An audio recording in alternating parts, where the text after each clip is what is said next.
Wakey, wakey, good morning, and many thanks indeed for joining us on Morning Prime. It is Thursday, the 23rd of March 2023. We are waking up to showers and showers around us, as you can hear from my studio here. It is actually raining, and just be advised that you carry a brolly and to keep yourself warm this morning as well. And we thank God for the rains that are here. We've been experiencing suppressed rain for a while. Drought has been also biting, and everyone is experiencing the specter of drought and the effects of lack of rain. But we continue nonetheless with the conversations around the economy. Today being Thursday, you have Sokoni, and in Sokoni we look at what is the current state of play as far as the economy is concerned. I'm joined this morning, whether it's rainfall or sunshine, early in the morning, Patrick Obath will always be on time. And so on, just to give him a handy opportunity to greet us this morning. Patrick, good morning. Morning, bro. Yes. Yeah. You just look like you're not even socked. You like this rain, you had prepared for it in your diary. Rain is rain, yes. I mean, let me thank golf for preparing me about rain. You know, you play golf in the rain. Yes. Doesn't matter what happens. Yeah. If it rains, you have your umbrella, you got everything, you're ready. On the course, it reaches a point where you only have to stop when you're on the green and you cannot hit the ball because of running water. That's the only time you stop, because water stops you from playing. Yes. What about the mud? Yeah? Because I'm thinking the ball will accumulate mud as it's rolling. No. When there's rain like this, I mean, you don't go to places where there's mud. That's the first thing. If you go to places where there's mud, you're off the course, or you're in the trees. You're off the course completely. So you have to, you pay for whatever ills you have done.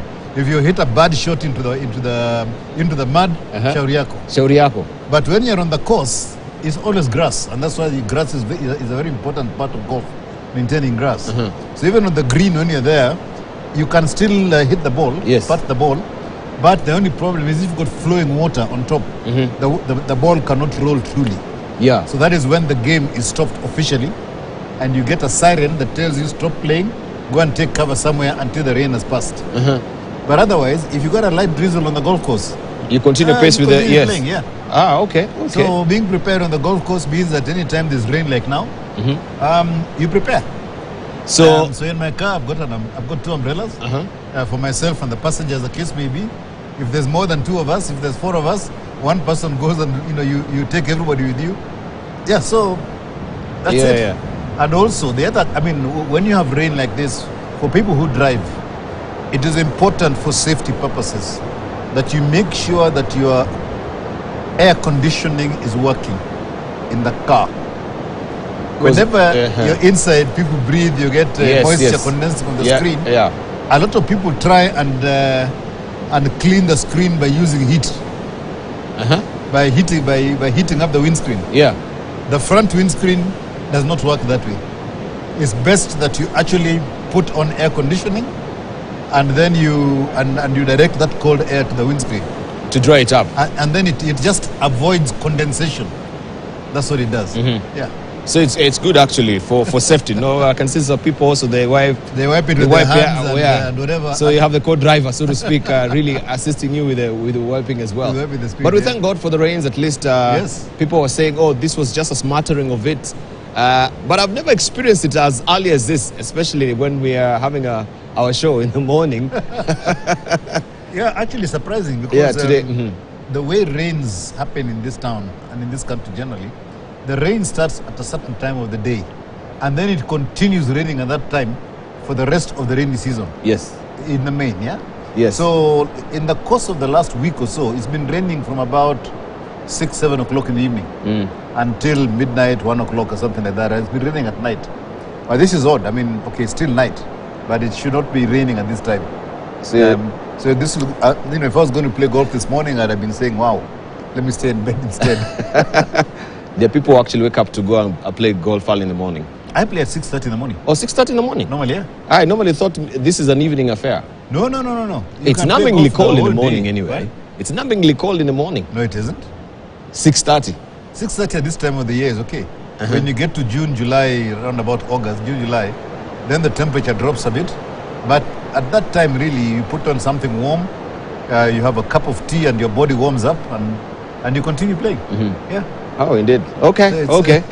I should link up with you at least and get some tips on how to do and play golf as well. Yeah, sure. I'm such a rookie. I have no sodding idea on anything about golf, but I think I can pick it up now that you're here next to me. Why not? At least you'll give me some tips here and there. You're on. I'm on. I'll take you on that one. Yes. Thank you, Patrick. All right, let's see what is fresh off the press this morning. Patrick Obath is the chair of KEPSA Foundation, and he shall be also telling us more on this ticklish privatization bill that has been, of course, given the thumbs by the cabinet, but also we have the members of parliament, especially from Azimio, who are stoutly against it, saying there is a dark underbelly under this privatization bill. Why is the approval not also being passed through parliament as well? But this is what is fresh off the press this morning, beginning with the bold paper, The Standard.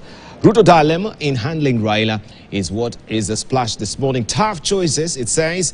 President William Ruto has a decision to make on how to handle the ongoing protest against his government. The option he has on the table means he walks a tightrope as the opposition readies to go to the streets again next week. And this story is on page 4 and 5 and 6 of the Standard today. Between a rock and a hard place, it should be up momentarily for you. We have arrest and prosecute or exile. Members of President's party say the opposition leader should be arrested and prosecuted for demonstrations, but his supporters say it is a right in the Constitution. Also, we have ignore him. The president can look the other way and let Raila continue with his demonstrations, but business leaders say the impacts on the economy is grave. To not stop the protest. We have also dialogue as well. Calling the Azimio leader to the table is an option, but some demands from the opposition put the president in a catch-22 position.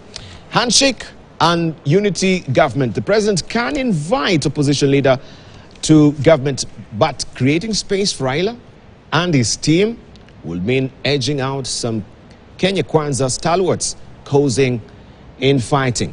And so that is the sharpest edge of a dilemma that he is on as a president right now, with these demonstrations also slated for next week as well, Monday and Thursday. Linturi, this is the agriculture CS. Try rice or potatoes instead of maize. This is what is admonishing Kenyans in light of what we're going through, especially with the scarcity of maize right now. Agriculture CS says the price of maize will go down in the next 10 days when imports arrive, but he urges Kenyans to find alternative sources of carbohydrates and not rely on the staple that is becoming too costly. You have the story also tucked away on page 7 of the Standard today. Remember, you have the Real Estate magazine coming your way. 4 things to consider when buying holiday home, and shipping and logistics as well. Pull-out magazine comes in handy for you every Thursday inside the Standard as well. Does Ruto have a brush tough enough to clean rot from port? That is a probing question that is splashed there on the shipping and logistics Pull-out magazine. Does Ruto have a brush that is tough enough to clean rot from the port? That is the Standard. Supplies manager defend 216 million shillings property portfolio. Read all about it on page 3 of the Standard. And Uganda MPs toughen laws against gays. Now there's a penalty there that also you are bound to lose your life if you're caught up in that snare. Senators rail at KP over bills, and England seek revenge against Italy. That is a Standard here. I just want to drop in, especially Patrick Obath, on this option of going for other staple foods instead of just maize. You can go for rice. You can actually also do potatoes as well. But Kenyans feel if you don't eat ugali, you've not really had a meal. Yes, I think we need to change as a country. I remember years back I think it was in the 60s when we had a similar drought. And, yes. Yellow maize was imported by the country for people to eat. And people looked at yellow flour and they said they're not going to eat that, especially in my parents' home area in Nyanza. Yes. So they brought in rice and started distributing that. And the people took the rice and they started cooking it like ugali.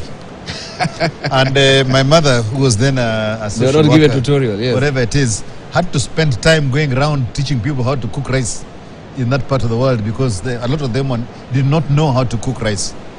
And I think what we need to do is to really start changing people's perception of different foods. Not when we have a drought and we have a shortage like this time, yes, but it should be something that happens continuously, right? I mean, you have seen the change where ugali wasn't very popular in the central part of Kenya for the longest time. Yes. And it used to be githeri, potatoes, maize and beans and meat, whatever it is, and cabbage and stuff like that. But now you find that a lot of people in this part of, the central part of Kenya are actually eating ugali. And the same thing with, the western part of Kenya. I mean, they used to just eat dry. Maize and beans were just boiled and eaten as it was. But now you're finding people are adding a lot more into that to make it into a full meal. Yeah. And so I think we just need to harness a lot more of the crops that we grow in this country. And nobody is talking about cassava, for example, which is a very hardy crop, which can be grown in the semi-arid areas quite well, right? And some of the less productive soils, like black cotton soil and stuff like that, you can grow cassava on a lot of these soils. And yet people don't actually talk about using cassava flour for cooking, right? Yet I know in the western part of Kenya, they add cassava flour to sorghum, yes, or millet, to make that ugali made from that a little bit easier to eat. Yeah. So cassava, potatoes, all that, we should really begin to sort of diversify what we have on the plate in this country. And there are, there's a lot of other stuff that you can get when you go around without necessarily thinking about what you grow. I mean, sorghum and millet, for example, it's not talked about very much. And yet, that can grow in a lot of areas that you would normally find difficult to grow maize. So yeah, I think I agree. We need the Minister for Agriculture is absolutely right. We need to diversify our palate. But we have also some quarters of Kenyans who they are of the opinion that if you take more of the rice, especially it's been processed a bit, it's not really the organic rice, and also the potatoes as well, it's got some proclivity to make you be susceptible, to actually getting diabetes and other, lifestyle diseases as well. Diabetes is not brought around by what you eat. I mean, there's a process by which your body, you become diabetic as a result of body changes. Yeah, but I mean, I don't think potatoes and rice and stuff like that can cause diabetes. What is rice? Rice is a starch, primarily. Yeah, and when you mill rice, it simply means you take off the husk, yeah, and you can mill it further to make it even whiter, right? So it's like maize.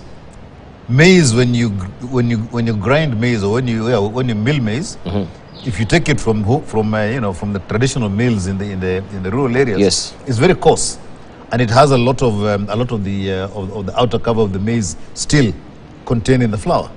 But when you come to what people are eating in the city, people are now going for white flour, yes, which has had all the rough stuff removed, and then it's been processed so that it is actually white.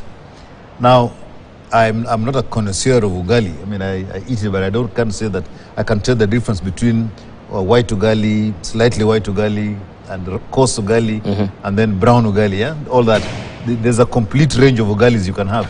But I don't think that you can say a particular kind of food makes you susceptible to diabetes. I think diabetes is a diet thing, but also it's a hormonal thing that happens in the body. So yeah, so let's eat potatoes and rice. All right, because we've had this debate, people saying, especially people from central Kenya who want to be taking potatoes and the ngwashes as well, the sweet potatoes, that is spiking the cases of diabetes around that particular area, and they were pointing fingers towards. I think that's debatable, Patrick. It's very debatable. I mean, I'm not an expert on diabetes, but I don't think it is something that is, specific to certain foods. Okay, there are certain foods that make you more susceptible to it, but it's not ngwashe and waru. Okay. All right, let's just continue with a paper review, and I think my director will just direct me if it's on the screen so far. We've seen the Standard, And we want to look at what is on the front page of the Daily Nation, even as we continue with the discussions here. Will Ruto, Raila agree to talk? That is a probing question that is being asked on the front page of the Daily Nation there. Will Ruto, Raila agree to talks? That is the splash. Grandstanding, rival camps, it says here, urged to put the country first. That is what they're saying. Truce. Also, we can see religious leaders, including Catholic bishops and Muslim clerics, as well as political and business honchos yesterday, urged President Ruto and Mr. Odinga to dialogue and resolve the standoff. But a headline, President has likened protest to economic sabotage, while opposition chief has raised the stakes. Will they sit down? That is a probing question on page 4 and 5 of the Daily Nation this morning. Unga subsidy puzzle of missing documents also. There is mystery there. Parliamentary investigations into former President Uhuru Kenyatta's 4 billion shillings maize flour subsidy program, I should say, have taken a new twist after it emerged that there were 2 separate contracts signed with the millers who supplied the commodity in 1 month, or in the 1 month period between July 21st and August 17th, 2022. Agriculture CS Mithika Linturi also questioned the secrecy of the subsidy program and said that documents concerning the agreement and payment schedule could not be traced. This is a story that you want to follow on page 7.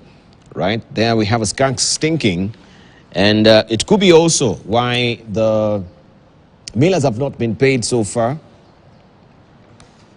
Also, we have tragic. Their animal's mother says of US police officers who killed her son.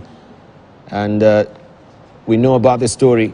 By the time he died on March the 6th at the hands of United States Police, Kenyan-born Ivoro Otieno, 28, was still handcuffed and in leg shackles. His death is the talk of all news channels in North America. Otieno, who loved music and wanted to be a musician, had bipolar and anxiety disorder.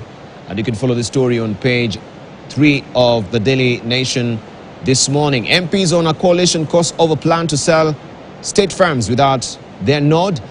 That is another story to want to follow, and we shall be discussing this also with our panelists. And we want also to wish our Muslim brothers, of course, a good, happy, holy month of Ramadan. That is beginning today worldwide. And so they have our wishes as well. Let's see what we have on the front page of the Star. And this is what you're waking up to on the front page of the Star. Ruto, Raila take bitter fights to world powers. That is on the front page of the Star. Ruto, Raila take bitter fights to world powers. Rivalry state ask international community to sanction Raila. ODM leader terms Ruto an illegitimate president. Accuses him of rights abuses. And this story is tucked away on page 4 and 5 of the Star this morning. Clergy mount pressure on Odinga. President for dialogue is another story that you want to follow there. And also this story about Ivoro Otieno. That is Kenyan migrant pinned to floor before death. Just reminiscent of George Floyd's death. Barely some 5 years after it happened. Still, it's a problem in the US. The way the police are handling the blacks there. Couple murdered in suspected land tussle in Nyamira.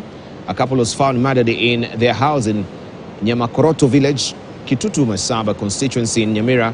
The couple had visited their village from the US where they were staying. And you can follow the story on page 3. Unga prices to drop in 10 days. This is what the CS of Agriculture is saying. Lituri tells MPs the government has assured Kenyans of a significant reduction of unga prices as the first maize import arrive.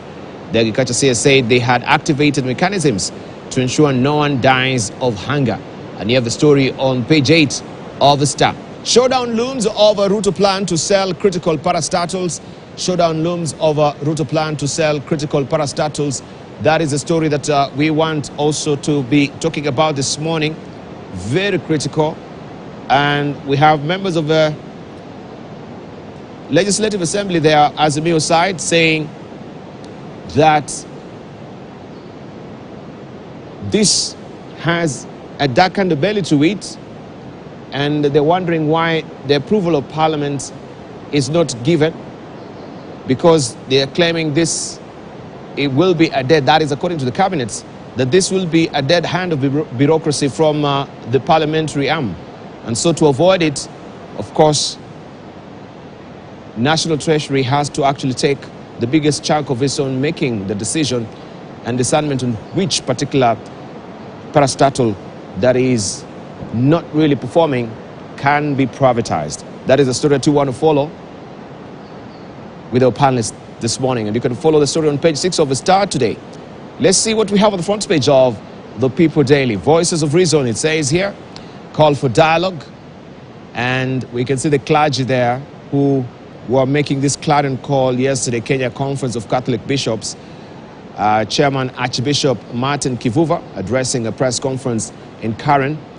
And with him also, we have Archbishops Maurice Muhatia and Anthony Muheria and Bishop Dominic and other bishops. They called on President William Ruto and Azimio leader Raila Odinga to negotiate and solve the issues affecting Kenyans and for peace in the country.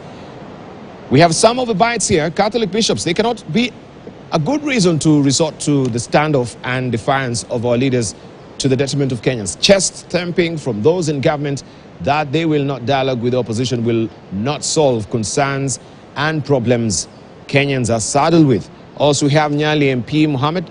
Raila should know that we have started the holy month of Ramadan and therefore should please avoid the areas where Muslims faithful are populated.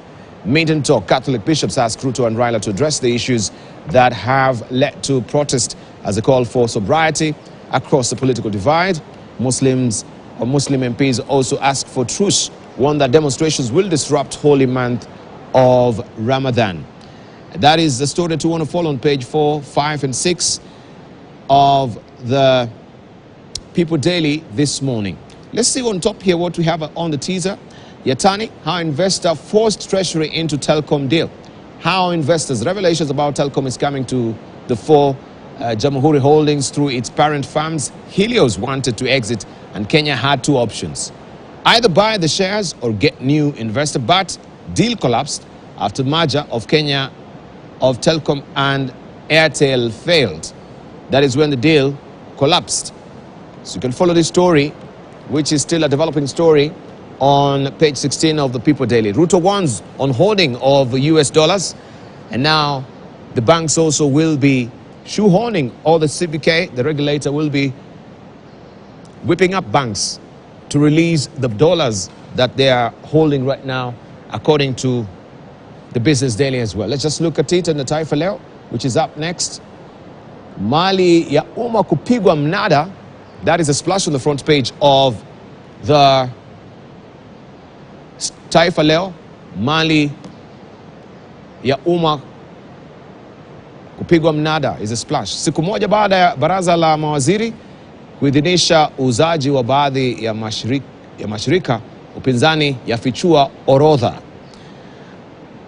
And of course it's all about selfish interests here. Serikali sasa inapanga kuuza kampuni baadhi ya vyuo vikuu na mashirika ya umma ambayo yamekuwa yakipata hasara bila idhini ya bunge, ikiwa mswada wa ubinafsishaji wa 2023 utapitishwa na bunge. Waziri wa fedha atapata mamlaka ya kuuza mashirika na kampuni za umma bila kuulizwa maswali. That is a story that you want to follow on page 2 of the Taifa Leo, and also still on the front page of Taifa Leo, adhibu Raila kama wahalifu wengine viongozi warai Ruto. That is a story on page 3 of Taifa Leo. Well, Kiswahili there, a tough one this morning. We have the Business Daily. CBK whips banks to unlock dollars after Ruto warning. CBK whips banks to unlock Ruto after whips bank to unlock not Ruto but dollars after Ruto warning. That is a splash that you want to follow on page 2 of the Business Daily this morning. Regulator bank strike deal to revive interbank market. Banks to fully comply with the new forex code by December 31st. That is what we have on the front page of the Business Daily today. 140,000 students miss loans as health runs out of cash. There is a cash crunch there, and many have missed the monies, while Kenya's maize import plan is facing headwinds, and privatization bill fight heads to court. A senator should say, has vowed to move to court to challenge the push by President William Ruto to sell parastatus without the approval of Parliament, as opposition MPs prepare to fight the law change in-house. All right, I just want to put this discussion on the table right now, but you can also see what we have on the front page, inside the editorial pages of the Standard, the Daily Nation. Patrick, if you may just look at that editorial cartoon, these are the demands right now. The opposition and the government are not seeing eye to eye. Upside for Azimio, Kenya Kwanza, of course, they have their demands. Now it's taking an international, sphere where now they're roping in some of the mediators internationally. Should we be going this way? And first of all, from the business community's angle, Monday, 20 billion shillings lost. Now will be also on Thursday next week. How was it? What is the report? I think I don't know where the figures came from in terms of loss. Yeah. But when you look at the disruption, that's what I can see. Yes. Is a large number of businesses did not open. So it means there's a loss of business, and these are what I call street level businesses. Mm-hmm. There are others which are producing on a 24-hour basis. They would have made contingencies for that, and those contingencies cost, obviously. You may have to put your workers closer by and put them up overnight and so forth, because when you look at the cost of stopping production in some of those organizations, it is quite high. And you know, when you slow down and then you start up again, there's quite a big cost in that kind of area. So when you put all that together, you look at the transport business and so forth and so on. The main hit areas that were hit were basically in the CBD of Nairobi and other parts of Nairobi.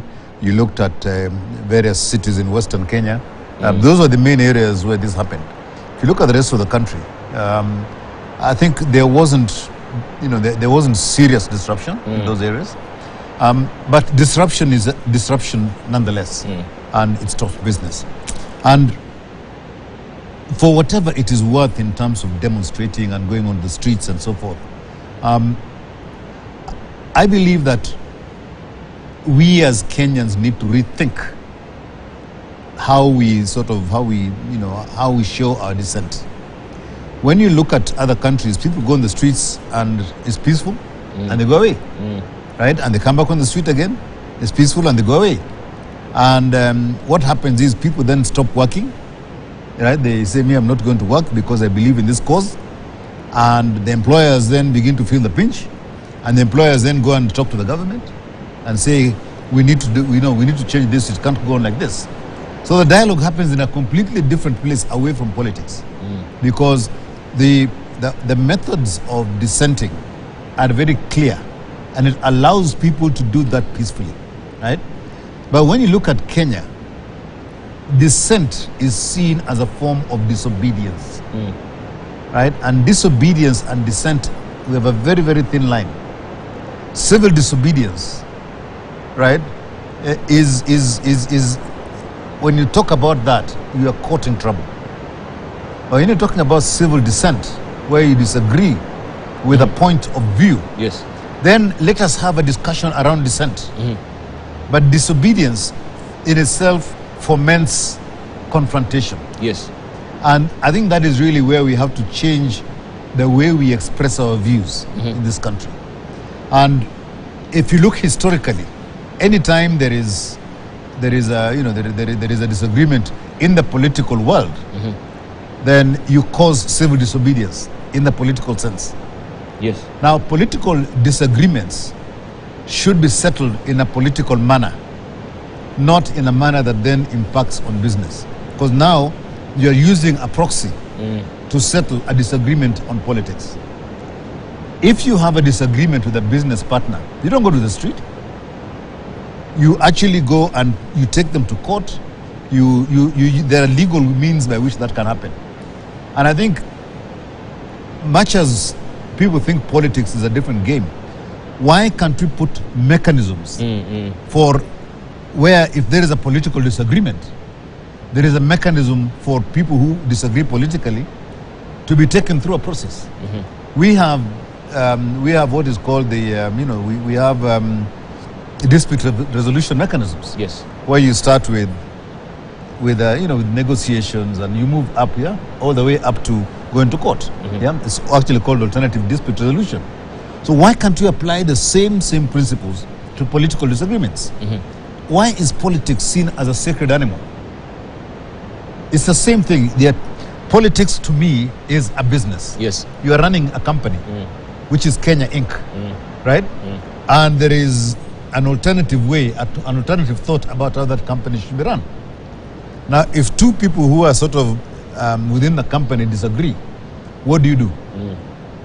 You can bring two managers together, get them to sit down, understand what the differences are, and sort it out. Or you can sack them. And there are mechanisms under which you can sack them and so forth. So I believe that we need to do something radical and create an alternative dispute resolution mechanisms in politics, right? In politics, the minute anything happens, straight Supreme Court, High Court, whatever it is. But in business now, we used to do that in the past. But now we are coming back to a success where we start alternative dispute resolution. And I think politicians should start considering that. And say, we have a problem with the way the economy is running. Can we sit down? Don't make it public. That's the other thing. Politicians thrive on making something public to sort of make their point, right? That I've got the support of the public. Yes, you can have the support of the public, but why don't you just put in a note and say, I would like us to sit down as politicians and let's sit down and discuss this thing. Right? The economy of the country is not a political issue. It's an economic issue. Right? And if you expect one president to solve this economic crisis in a different way from another president, it ain't going to happen. It is a situation whereby the reasons why we've got the high cost of unga, the high cost of fuel, etc., the causes of that are not political. They are because of the wider economy in the country and the wider economy in the world that is causing that. And the solutions to that are actually economic and policy solutions. They're not political. They're not political. All right, we want to see also the impact of this as far as the boycott is concerned. And we know Azimio leader Raila Odinga and his allies have come under heavy criticism from section of Kenyans over their unrelenting call for mass boycott of certain products. The leaders have been accused of attempting to sabotage the economy by calling for boycott of 3 companies, Safaricom, KCB, and the Star newspaper, without explaining why. Now, the leader who include Kenya Kwanza MPs have told Kenyans, that is the leaders, to ignore the calls, as Daniel Karuki now reports. Let's just listen in. We call for the boycott of Safaricom, Kenya Commercial Bank, and Radio Africa Media, particularly the Star newspaper, who have become enablers and facilitators of this brutal regime. It's this statement that has not gone well with a section of Kenyans. The calls to boycott 3 companies that the Azimio Brigade have listed as those whom have been sabotaging their efforts to push the government on their irreducible demands. But Azimio's calls have ruffled feathers in different manner. A section of MPs allied to the Kenya Kwanza coalition have accused the Azimio leaders of sabotaging the economy. Calling on Kenyans to boycott various products and companies is ill-informed, because this is where we are getting our revenue, and without them in business, then we will be doing economic sabotage, which nobody in Kenya is going to buy. To look at the economics of boycotting such a company, and there are too many people whose livelihood depend on Safaricom. There are too many people whose livelihood depend on KCB. And so for me, I think it's hot hair, I'll say, that you're telling people to boycott, and yet these companies are offering critical services to the people, including the people that are in Azimio. But there may be those who probably think that we also don't have rights. We have a right kugomea. Kugomea sio to act in isolation or anything. Absolutely not. What we are saying is fair reporting. It is not clear why the Azimio leader Raila Odinga made the declaration in his statement to the media on Tuesday. Some leaders, however, want the Azimio leaders ignored over the issue. It is suspected that the Azimio leaders are not happy with the three giants as they play a key role in the economy of the country. You know, it is informing Kenyans in a very bad way. We are telling Kenyans, these people will let you be on your own when they will continue banking in KCB in Nairobi. Inciting even media people, inciting a big company, that is sabotage. What leader is doing is to make sure the economy is going more down. My position is the president needs to come to the table and speak to the Azimio leaders. This is our country.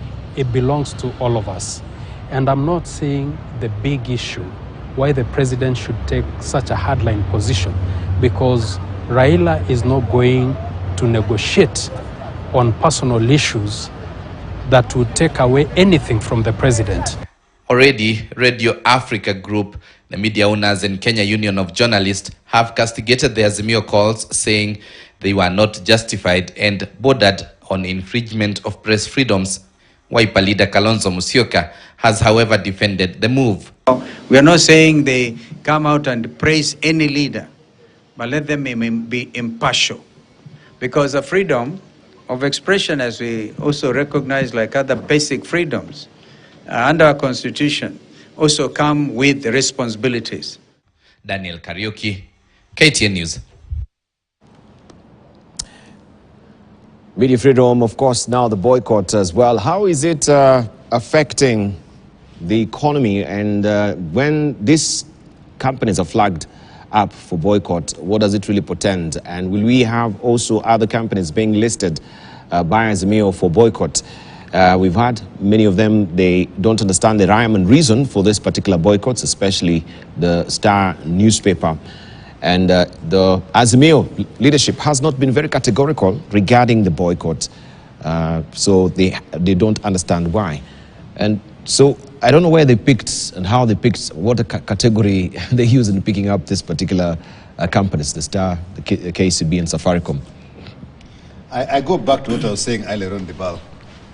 This whole issue of going to the streets and talking all this is a political posturing. Yeah. And it's all political. And then when you pick up Safaricom, you pick up KCB, you pick up the Star, is this another political posturing again? Yeah, that's a question I ask myself.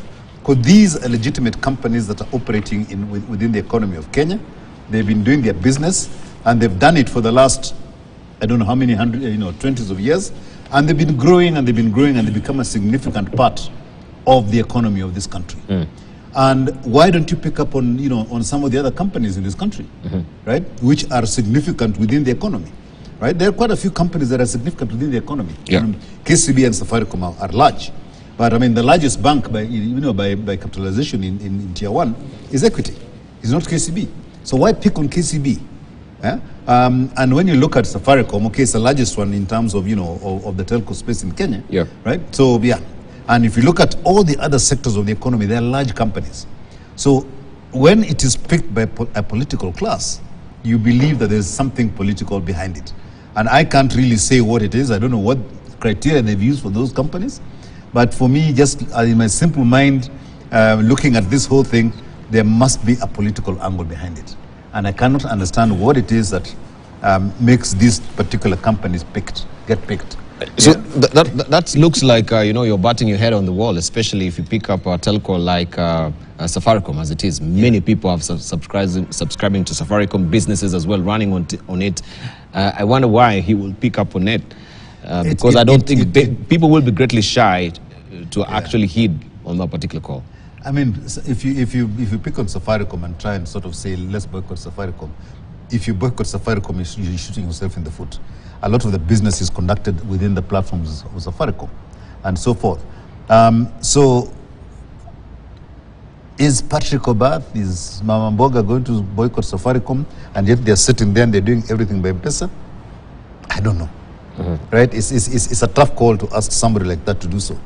So I think these are significant companies, probably from a political point of view. Yes. And I still, the calls for that to boycott those companies, I think is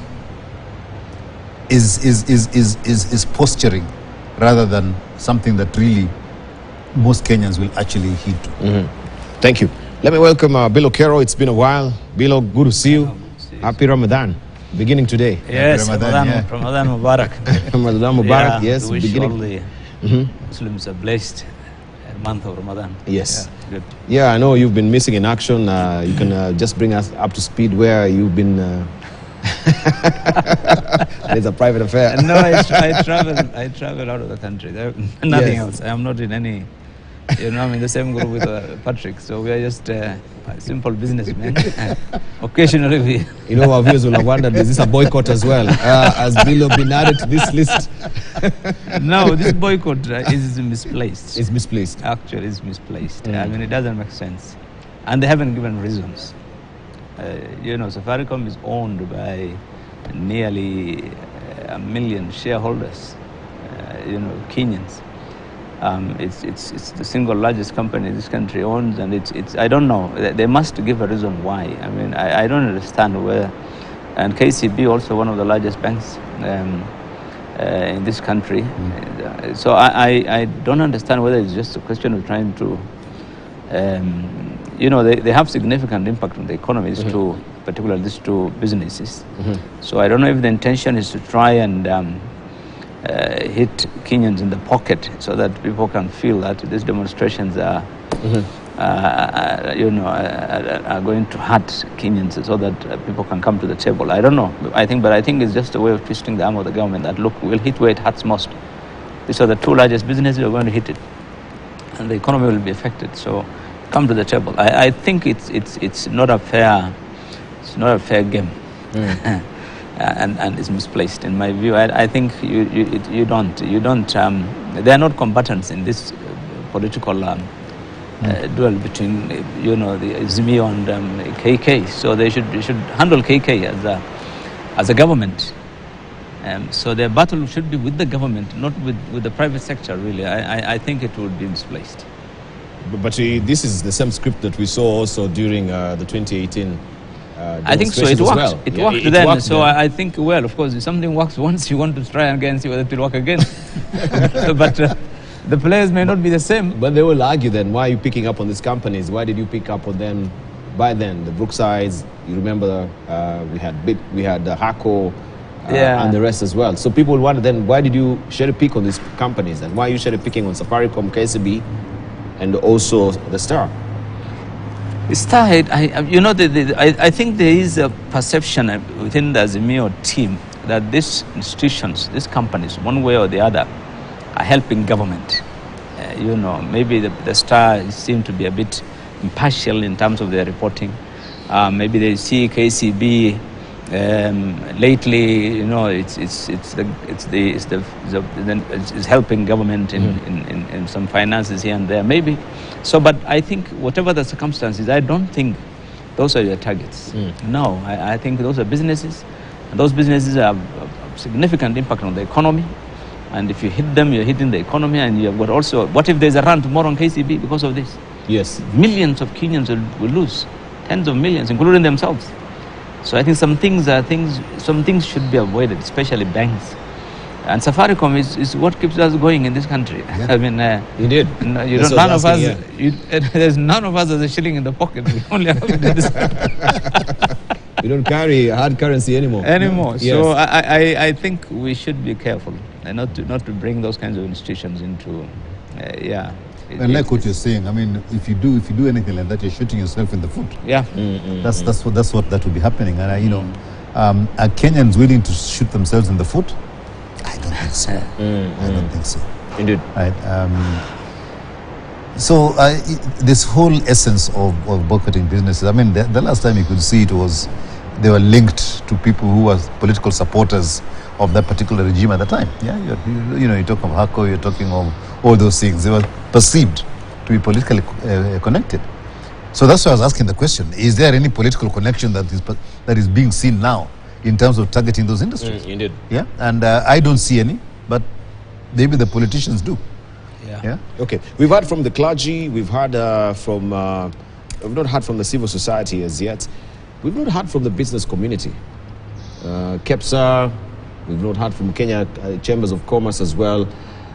You congregating and talking and calling for, brokering of peace or a dialogue or the way forward, and how also the business community has been adversely affected by this. So you're talking about the 20 billion shillings. Well, we don't know where that figure was picked by the deputy president, but you're the right people to come and tell us this is how we've been affected. Moving forward, if we add another day to the demonstrations, this is how we are bound to be affected as Kenyans and the business community.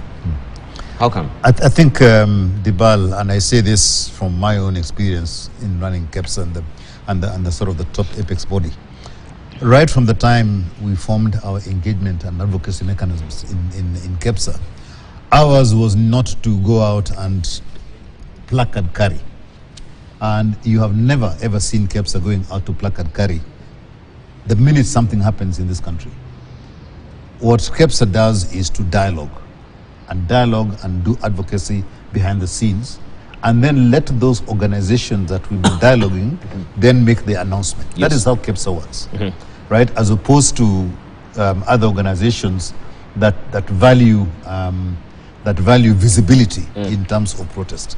And if you look at KEPSA over the years, they don't actually go out into the streets or even onto the papers and make press statements and press conference unless and until there has been an agreement on heads of terms with the counterparty.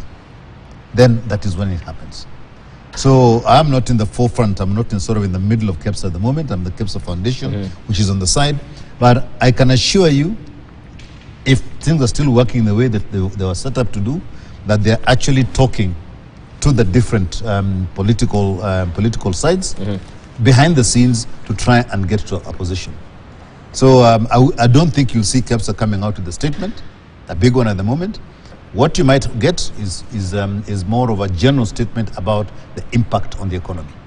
And that one, I'm sure, will come out within the next few days in terms of, asking for dialogue, asking for some temperaments in terms of the way things are going on, because business is being affected. And I'll speak for myself that I think we believe, as most business people, that what is happening now, really a political battle. As they say, when the bulls fight, it's the grass that gets hurt.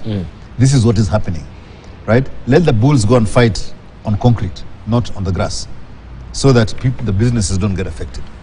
Yeah. Any protests in Kenya, as you've seen ever since over the last 15, 20 years that I've been involved at this level of advocacy. Anytime there is protests in Kenya, people take advantage of these protests and begin to loot, begin to damage things. And also, whenever these kind of things happen, the government in power at the time, and this has happened in the past as well, tend to think that the best thing is to quell, quote, quell the protests. If people are going to protest and they're prepared to throw stones and everything else, fine. Then deal with them at that point in time.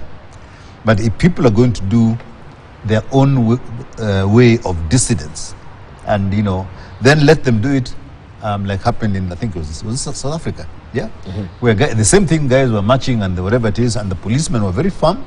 They kept them in their corridor and said, you can't go outside this place. And when they wanted to now go and storm the residence of the president, they were told, you can't go beyond this line. And that is what they would do. And then they say, okay, fine, we have 3 people, we have got a letter we want to deliver. Can you allow these 3 people to go and deliver that letter? And in other places, they'd say, okay, fine, you 3 guys, go in and deliver. And they're escorted. Yes. And they may get to the reception of my office, if I was the president of the country, and they probably leave it at the reception and it's delivered. Delivered doesn't have to be personal, it's delivered to my office. And then the guys will go. And what I ask is, what is difficult about that happening? I think we don't believe that Kenyans can demonstrate peacefully. And the history of the way we've handled it means people expect that they're going to be tear gassed, get whatever it is, get peppered water and all the rest of it thrown at them.